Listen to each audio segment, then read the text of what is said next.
Test 7. You will hear a number of different recordings, and you will have to answer questions based on what you hear.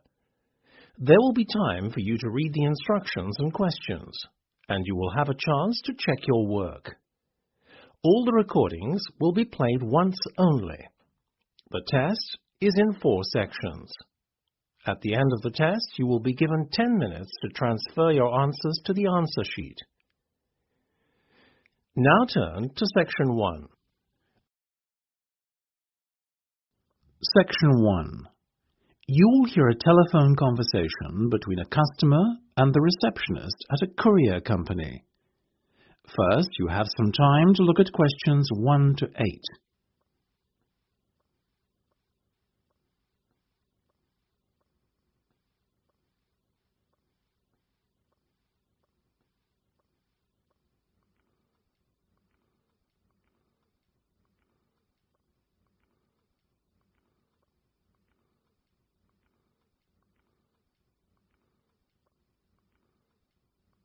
You will see that there is an example that has been done for you. On this occasion only, the conversation relating to this will be played first. Good afternoon, this is Rourke's Courier Service. Pat speaking. How can I help you? Hello, Pat. My name's Joanne, and I would like to courier a package, if I may. You may certainly, Joanne. What's your surname, please? It's Jefferson with one F. That's Jefferson.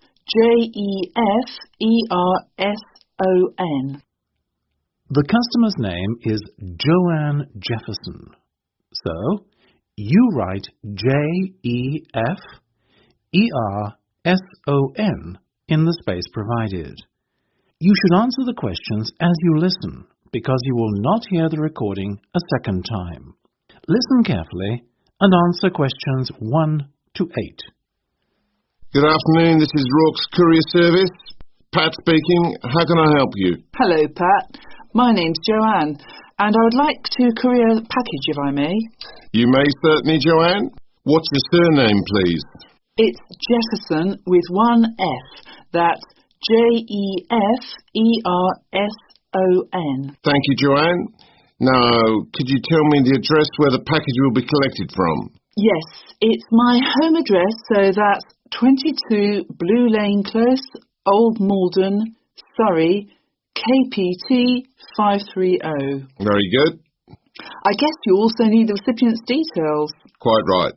Let's start with the name. It's Michael Muriarty, that's Muriarty. And the address, please? Michael lives on Birkdale Road at number 97. That's in Ashford, Kent. Excellent. And have you got Mike's postcode handy? Yeah, it's K29ZY8. I'll just repeat that. KT9SY8. Sorry, that's a Z, not an S. Got it? Got it. Do you have a daytime contact number for Michael? I certainly do. It's 011 876 99671. And when do you want your package delivered, Joanne? This Friday, the 22nd of May, if possible. No problem. Is there a particular time of day we should make the delivery at? Well, not really. Michael's self-employed, you see, and he works from home. I guess you can deliver at any time, though I think he'd prefer the evening, as he tends to be very busy during the day. Evening delivery.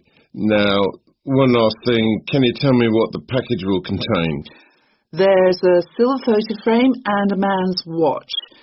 Together they're worth about £200. Super. And are you sending the package because birthday or something, is it? Actually, it's a gift for his wedding anniversary. His wife and he have been married for 50 years. Can you believe it? That's impressive. Hope I'm as lucky. I assume you accept plastic? We take all major credit cards as well as bank drafts and cheques. Excellent. I'll give you my card details now then, shall I? Not necessary. We don't charge in advance. You should give them to the courier in person on the day.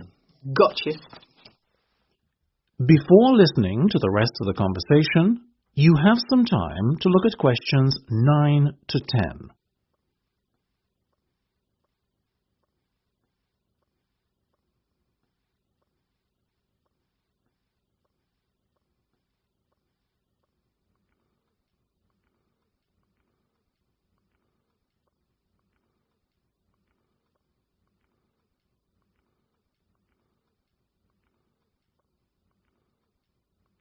Now listen and answer questions 9 to 10. Now, delivery will cost you £50, but I can recommend something. Of course. If I were you, I'd take out our goods in transit insurance as your package is quite valuable. Isn't that included in the price then? No, you're only covered for theft, but not for accidental loss.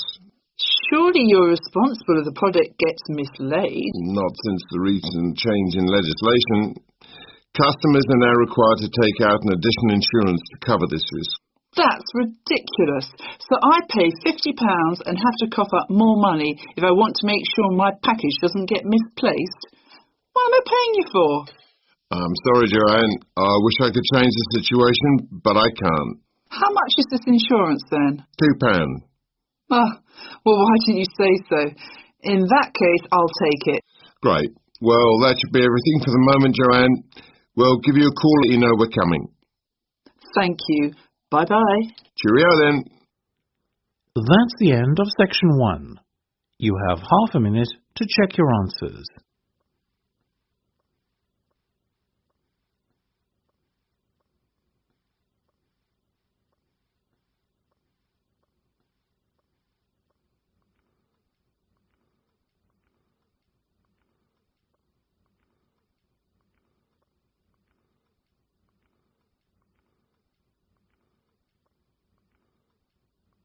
Now turn to section 2. Section 2. You will hear a museum guide talking to her tour group. First, you will have time to look at questions 11 to 15.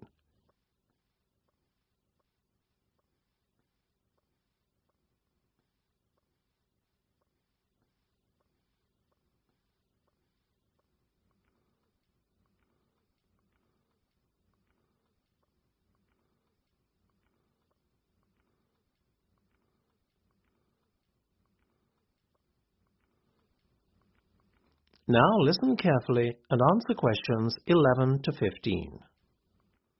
Welcome everyone. You are standing at the entrance of one of Britain's oldest and most prestigious museums, the National Art Museum. My name is Sarah and I'll be your guide today. I hope you'll get as much enjoyment out of taking the tour of the museum as I will taking you on it. Okay, let's get started then, shall we? Directly in front of you, where you came in, you can see the cafe.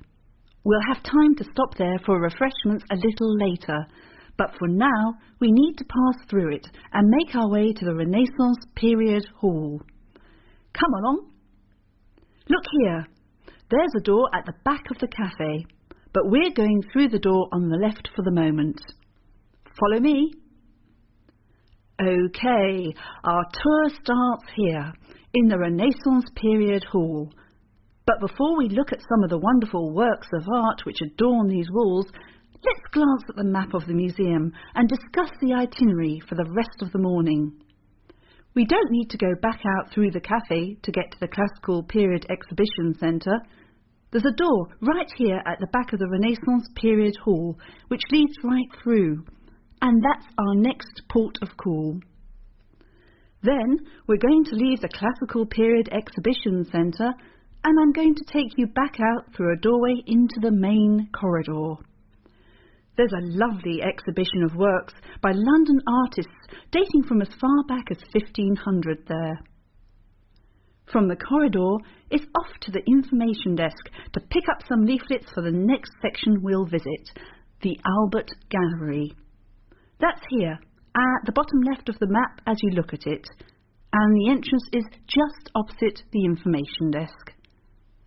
Behind the information desk, by the way, you'll find the men's and ladies, should anyone need to excuse themselves momentarily. Our last stop takes us back out into the main corridor, through the ticket office and into a very special section which we only have the pleasure of seeing on account of the fact that we're on a guided tour, the Restoration Office. Here we'll be able to see professional restorers at work, delicately repairing centuries-old works of art, some of which are priceless. Before you hear the rest of the discussion, you have some time to look at questions 16 to 20.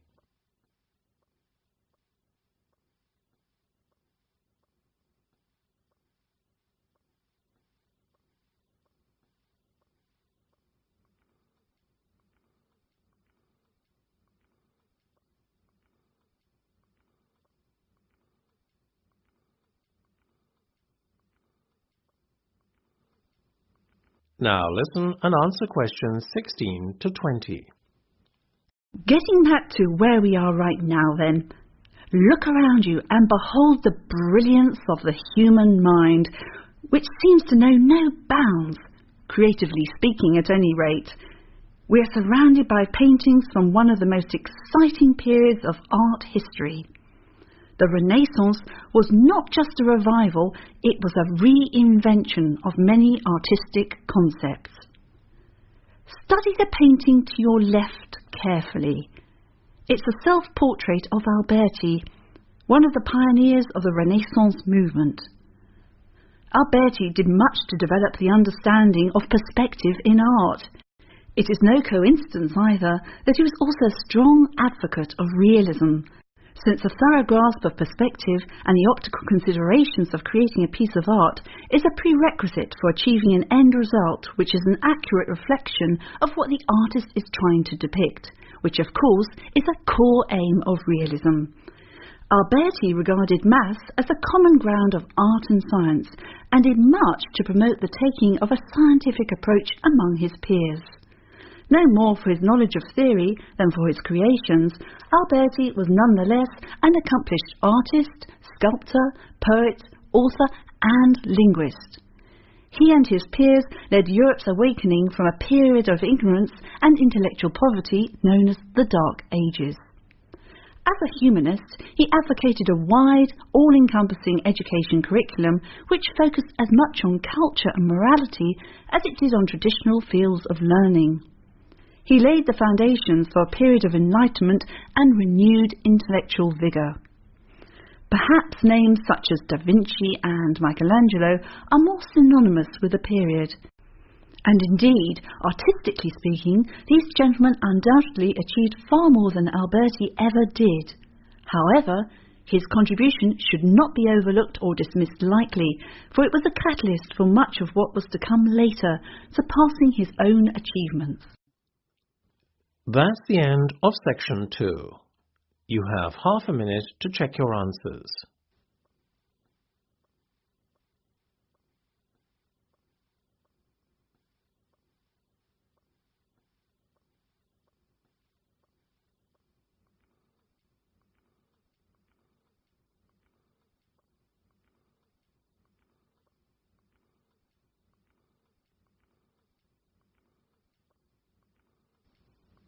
Now turn to section 3. Section 3.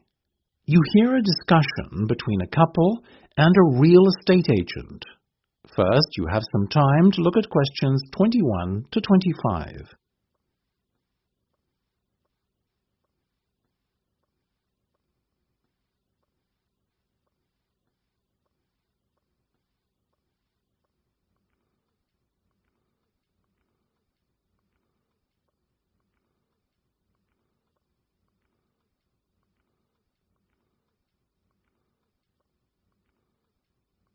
Now listen carefully and answer questions 21 to 25.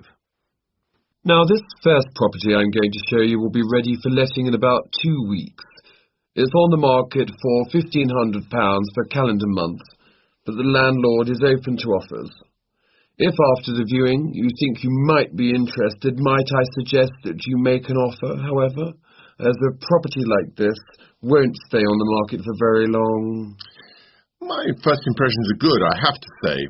I like the location. It seems to be a quiet residential area, and the proximity to the common is advantageous, as we like to go for walks together in the evening.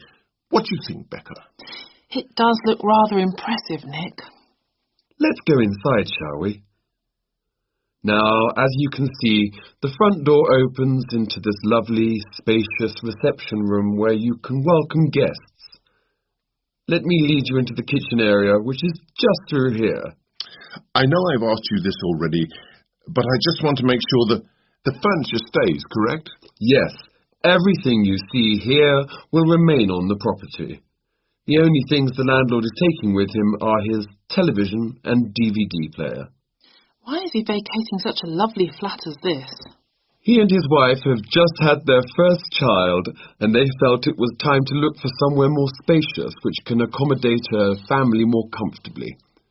They've just purchased a 3-bed house in one of the city's suburbs, but they were eager to hold on to this property too, which is why they've decided to let it out.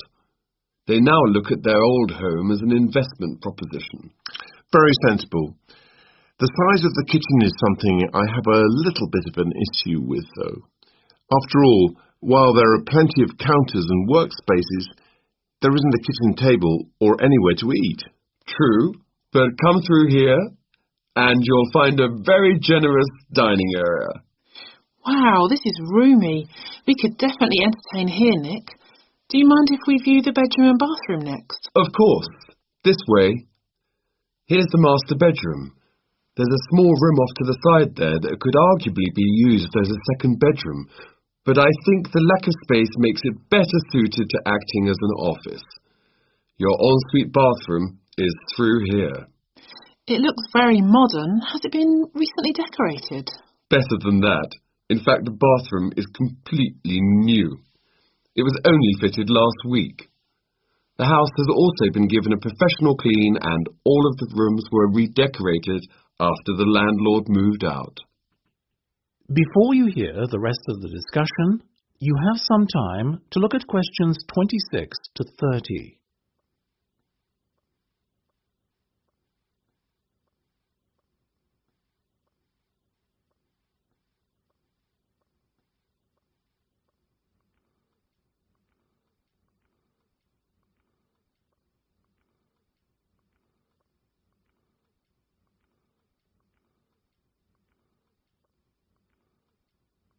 Now listen and answer questions 26 to 30.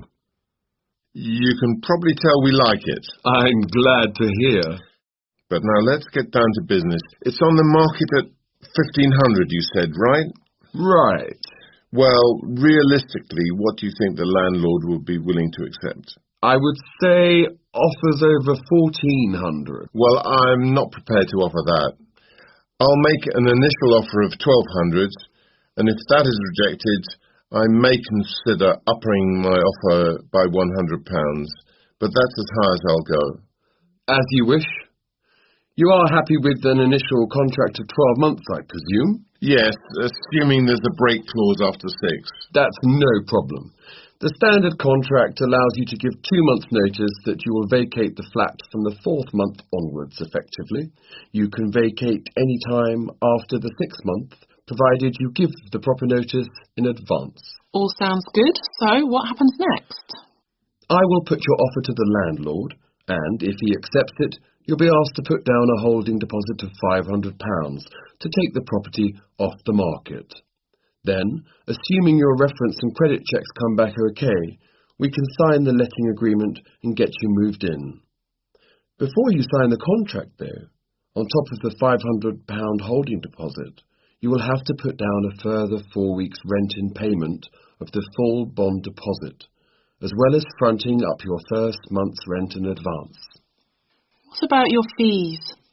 We charge £120 per person to cover our administrative costs and reference checking. So times that by 2, and that's what you'll have to pay me. Okay, well, thank you. We'll need a couple of hours to think it over, but we'll give you a call as soon as we decide one way or the other. That's the end of section 3. You have half a minute to check your answers.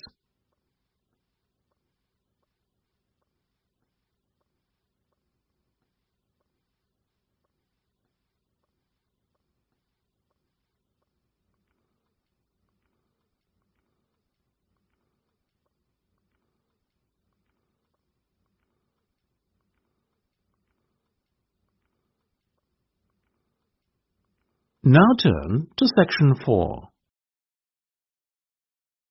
Section 4. You will hear part of a talk about how to attract birds to your garden. First, you have some time to look at questions 31 to 40.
Now listen carefully and answer questions 31 to 40.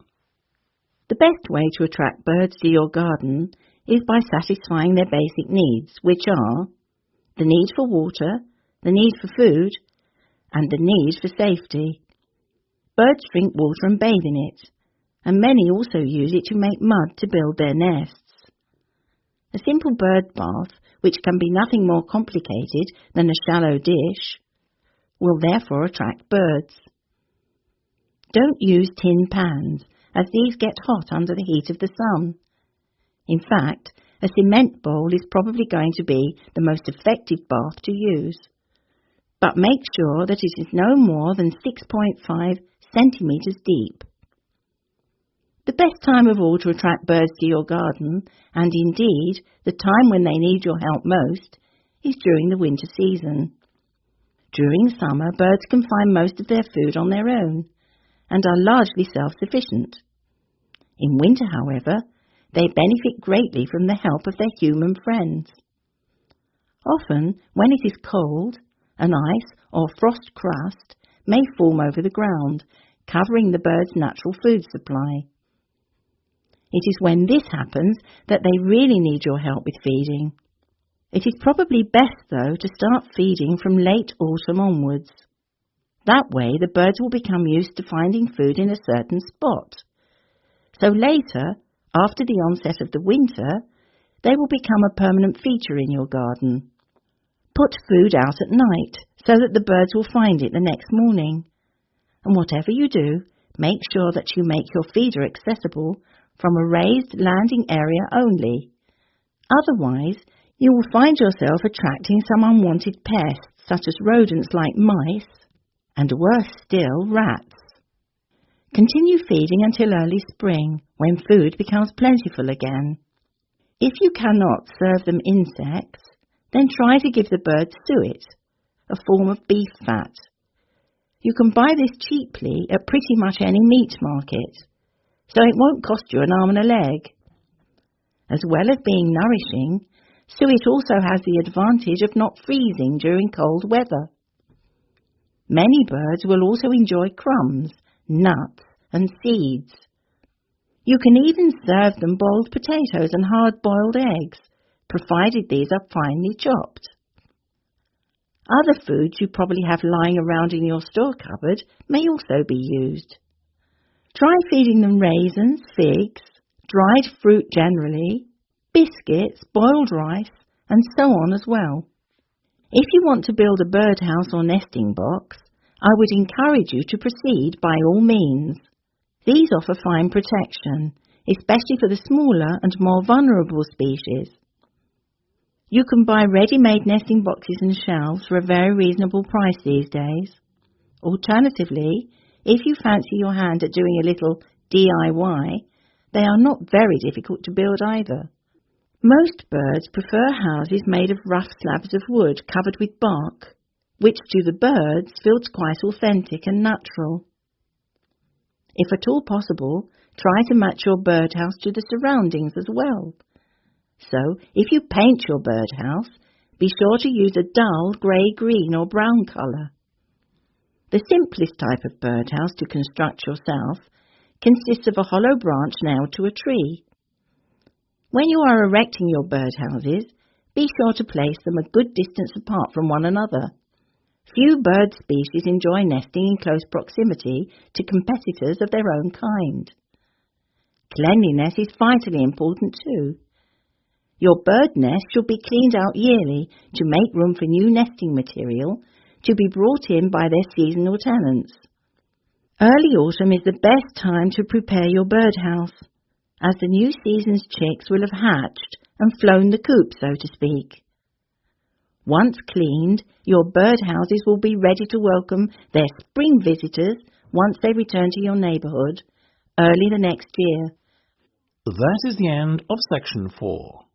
You now have half a minute to check your answers.